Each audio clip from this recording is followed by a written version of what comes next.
The grand charity gala at Windsor Castle, meticulously designed to honor military veterans and philanthropic donors, became the epicenter of an unprecedented institutional crisis for the British monarchy. Instead of celebrating national solidarity, the high-profile evening was derailed by a calculated breach of protocol orchestrated by Tom Parker Bowles, the son of Queen Camilla. While hundreds of global dignitaries and elite sponsors looked on, Parker Bowles hijacked the official podium to deliver a self-promotional monologue regarding his culinary career and upcoming cookbook, completely bypassing the event's charitable focus. The incident immediately triggered intense complaints from organizing committees and major financial donors, who expressed outrage that a state-sanctioned platform had been exploited for personal commercial gain. The political fallout inside the palace has intensified dramatically as reports indicate that King Charles is actively evading Prince William following the disaster. King Charles, known historically for his conflict-avoidant tendencies and deep-seated reluctance to confront family friction, finds his characteristic composure shattered. Palace sources confirm that the king is struggling to maintain his equilibrium after recognizing the gravity of the error he committed. The origins of the breach trace back to private discussions wherein Queen Camilla approached the king, complaining of exhaustion and requesting that her son deliver the keynote address in her place. Queen Camilla presented the king with a pre-approved script that ostensibly focused on honoring veterans and donors, convincing the monarch to authorize the substitution without informing Prince William, who served as the primary architect and organizer of the gala. This executive bypass highlights a pattern of tacit coordination and mutual control between the king and the queen, where administrative decisions regarding royal events are frequently managed behind closed doors without consulting the heir to the throne.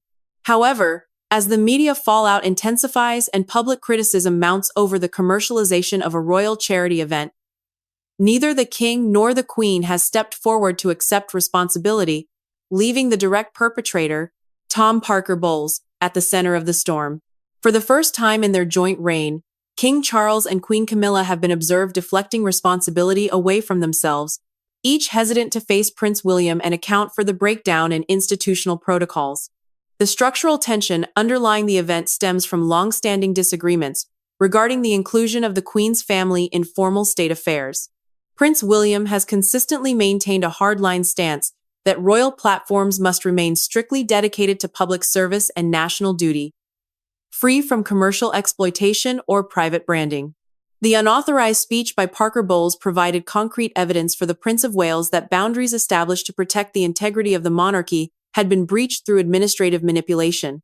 As the formal complaints from sponsors continued to accumulate on the royal desks, the palace entered a state of high alert, awaiting the inevitable confrontation between the future king and the sovereign who authorized the disruption. As the evening concluded, Tom Parker Bowles stepped down from the podium with a clear expression of personal satisfaction and excitement, applauding his own performance regarding a culinary speech and self-introduction at an event fundamentally dedicated to charities and veterans. While the audience remained stunned and sponsors exchanged bewildered glances, the primary architects of the deception within the royal apartments began to feel the immediate pressure of the unfolding scandal. Queen Camilla found herself increasingly anxious, pacing behind closed doors as she awaited the inevitable moment when the king would address the fallout of the unapproved monologue. Just hours prior, the Queen had approached King Charles, citing fatigue and successfully securing permission for her son to speak in her stead under the guise of delivering a pre-approved address focused strictly on gratitude and philanthropic recognition. The underlying reality of the situation involved a silent agreement and mutual control between the monarch and his consort, wherein executive decisions regarding the event guest list and speaking roles were executed without consulting the Prince of Wales. However, as the severe consequences of the breach became evident, neither the sovereign nor the Queen was willing to assume accountability for the administrative failure, leaving the direct instigator exposed to relentless criticism.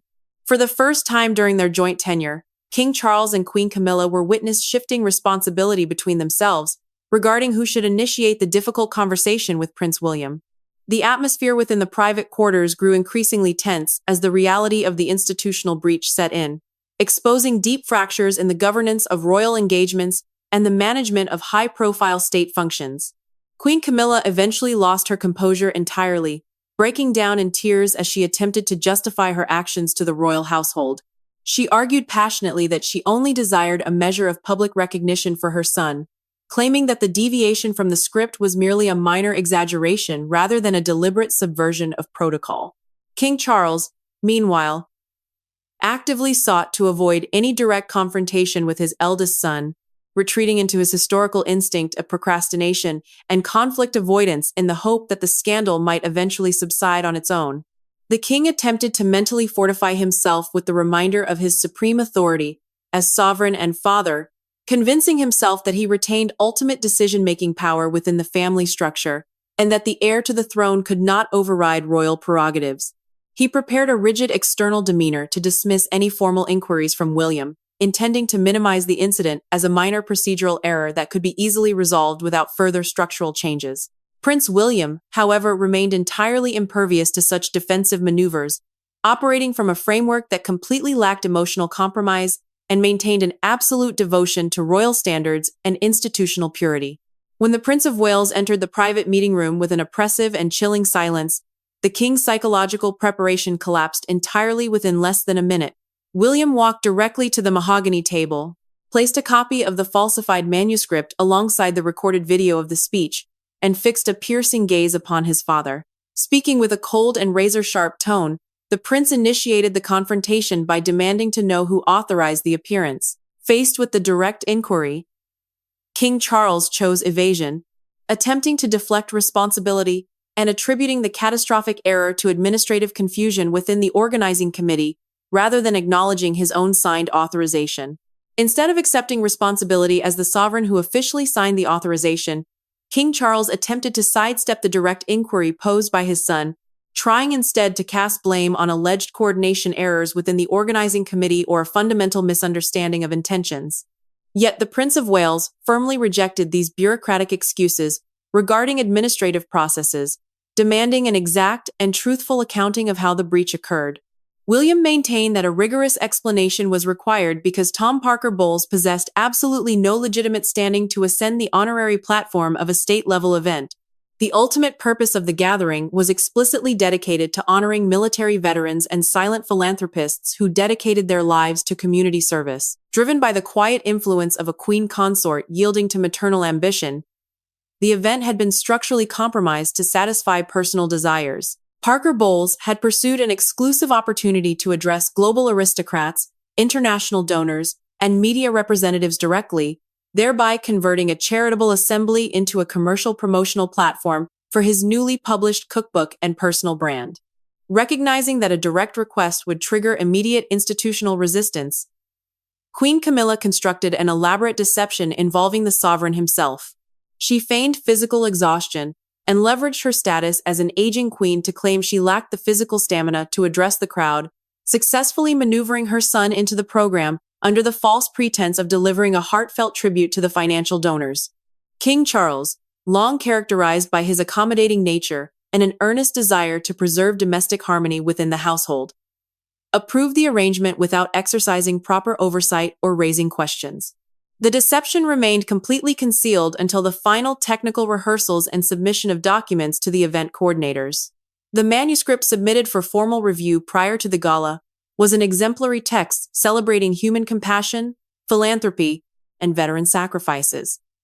However, the actual delivery executed during the live broadcast diverged entirely from the vetted text. When the master of ceremonies announced his name, Parker Bowles omitted every single reference to charity or military veterans, using his allocated platform to deliver a commercial advertisement for his culinary philosophy, forthcoming recipes, and associated commercial restaurant partners. The assembled dignitaries and international sponsors sat in stunned silence as the solemnity of Windsor Castle was subordinated to commercial interests. Seated in the front row, the Prince of Wales observed the entire spectacle with a chilling detachment that demonstrated absolute control over his outward reactions while internally registering the profound institutional damage being inflicted. Rather than resorting to public outbursts or interrupting the broadcast, the heir to the throne recognized that a calculated, deliberate silence carried far more weight than immediate emotional friction. The actions of the speaker transformed the institution into an arena for personal enrichment, leaving major financial donors profoundly insulted as they realized their philanthropic contributions had served merely as a backdrop for private commercial exploitation. The following morning, major national newspapers and international media outlets abandoned their usual coverage of royal philanthropy to publish biting headlines and satirical columns concerning the royal cookbook incident.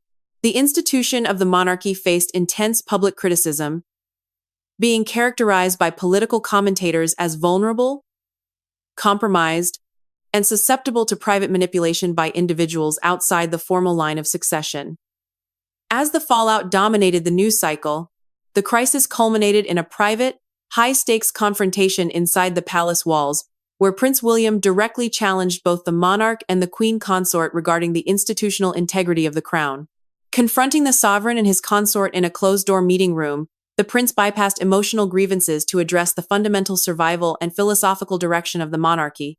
With a voice devoid of hesitation, the heir to the throne directed a sharp and definitive question at the assembly, demanding to know if the sacred spaces of the state were meant to honor individuals who sacrificed for the nation or to serve as a commercial marketplace for family branding.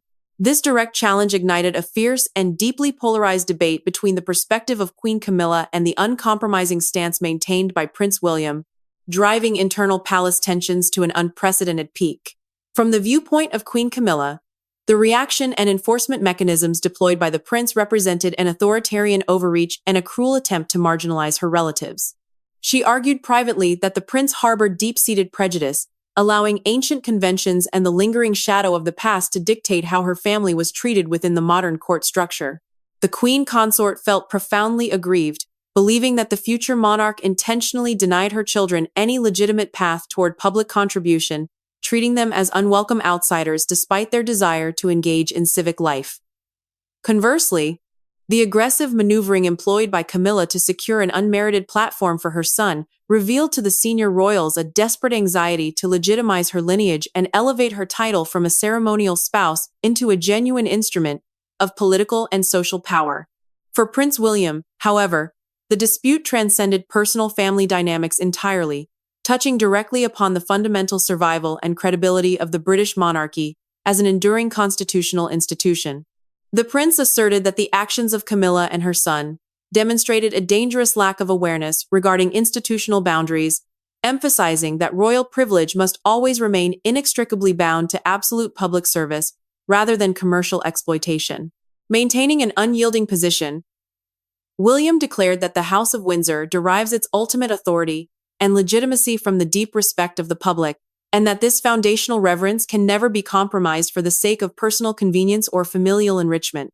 By taking decisive action to dismantle and halt such manipulative tactics, the prince intended to signal clearly to the global community that the future throne under his leadership would tolerate no ambiguity, compromise, or self-serving opportunism. The ideological clash underscored a profound generational divide within the royal household, contrasting the traditional approach of accommodating domestic peace with a rigorous commitment to institutional purity. The fallout from the gala consequently established a permanent precedent regarding how royal events, guest lists, and official participation would be scrutinized and authorized moving forward. The enforcement of these strict new boundaries left little room for negotiation, effectively closing the inner circles of the crown to outside relatives who sought to leverage royal association for personal advancement. Observers within the royal household noted that this decisive confrontation marked a definitive shift in the balance of power, demonstrating that the future king possessed both the resolve and the authority to reshape the monarchy according to his own exacting standards. The consequences extended far beyond a single evening of embarrassment, permanently altering the daily operations of the court and reinforcing the absolute primacy of traditional lineage and constitutional duty over personal relationships. The aftermath of the confrontation sent shockwaves through every corridor of the royal residence, fundamentally altering the power dynamics between the reigning monarch and the heir to the apparent throne. King Charles found himself isolated in his private study, grappling with the realization that his lifelong strategy of diplomatic avoidance and emotional appeasement had finally hit an insurmountable wall. The delicate balance he had strived to maintain for decades between his duty as a sovereign and his devotion to his wife had shattered under the weight of his son's uncompromising principles. Palace aides whispered about the unprecedented atmosphere of cold silence that enveloped the royal apartments, where formal communications were now handled strictly through private secretaries rather than direct familial interaction. Queen Camilla, once radiant with the rising influence of her newly elevated status, retreated into a state of profound seclusion, acutely aware that her strategic maneuvers had permanently alienated the future king and exposed the vulnerabilities of her position within the royal hierarchy. The elaborate network of influence she had quietly built around the throne was systematically dismantled piece by piece. As the sobering reality of her limited authority set in, every attempt to integrate her family into the formal machinery of the state was now met with an invisible yet impenetrable barrier erected by the Prince of Wales, who demonstrated that his vision of the crown left zero room for external maneuvering or personal favoritism. Meanwhile, public commentators and constitutional analysts across the nation dissected the unfolding drama with unrelenting intensity, recognizing the event as a watershed moment for the modern British monarchy. Editorials in major newspapers debated the merits of Prince William's uncompromising stance, with many praising his unwavering commitment to institutional integrity and public trust. Conversely, a handful of traditionalists expressed unease over the deep public rifts exposed within the royal family, arguing that the appearance of unity remained paramount for the survival of the institution. Yet the overwhelming public sentiment leaned heavily toward approval of the prince's decisive intervention, viewing it as a necessary defense against the creeping commercialization of state traditions. The sponsors and philanthropic organizations, whose trust had been violated during the charity gala, gradually restored their relationships with the palace, reassured by explicit private guarantees from the office of the Prince of Wales that future events would be subjected to rigorous oversight and stringent protocol enforcement. These guarantees served to stabilize the institutional standing of the crown, even as the internal domestic atmosphere remained profoundly strained. King Charles attempted on multiple occasions to bridge the widening chasm between his son and his wife, urging for a formal reconciliation that could restore a semblance of familial harmony before the eyes of the public. However, his appeals were met with polite yet absolute resistance from the Prince of Wales, who maintained that true harmony could only be achieved through strict adherence to duty and transparency rather than superficial compromises. The king was thus forced to accept an uncomfortable coexistence, presiding over a court where his personal choices were permanently checked by the unyielding resolve of his heir. This shift in the internal balance of power marked the quiet conclusion of an era defined by royal accommodation, paving the way for a new chapter governed by absolute accountability, strict lineage, and the uncompromised preservation of traditional values. The final chapter of this profound institutional realignment unfolded not through dramatic public declarations or sudden royal edicts, but through the quiet, systematic codification of new operational rules across every department of the monarchy. Prince William, having established absolute authority over the boundaries of the crown, directed his private office to institute a comprehensive overhaul of event planning, guest verification protocols, and sponsorship vetting procedures. Every initiative associated with the royal household was subjected to rigorous scrutiny to ensure that no loophole could ever again be exploited for personal commercial gain or unauthorized familial promotion. The lessons learned from the Windsor Charity Gala disaster were permanently embedded into the administrative framework, transforming past vulnerabilities into impenetrable shields designed to protect the historic dignity of the throne from future incursions. Staff members who had previously accommodated informal requests or yielded to backdoor pressures were replaced with professionals whose loyalty was bound strictly to institutional compliance and the commands of the heir to the apparent throne. Within the private living quarters, the emotional landscape settled into a permanent, guarded equilibrium. King Charles continued to fulfill his constitutional duties as sovereign, yet his reign was now irrevocably defined by the shadow of the precedent established by his son. The realization that his personal choices and marital alliances could no longer override structural protocols served as a constant reminder of the shifting tide within the palace walls. Queen Camilla accepted her diminished operational scope with cautious resignation, her public appearances carefully choreographed to reflect grace and compliance, while her private ambitions remained permanently checked. The family members who had once sought to leverage their proximity to the crown for commercial or social advancement found themselves entirely sidelined, facing closed doors and locked gates wherever they turned. This quiet isolation sent a clear, unmistakable signal to the wider British aristocracy and the global elite. The royal circle was closed, impenetrable, and governed exclusively by hereditary duty and unyielding traditional standards. As months passed, the public perception of the monarchy underwent a subtle yet profound transformation. The damaging headlines that had briefly threatened to destabilize public trust were steadily eclipsed by a renewed narrative of discipline, transparency, and uncompromising moral authority.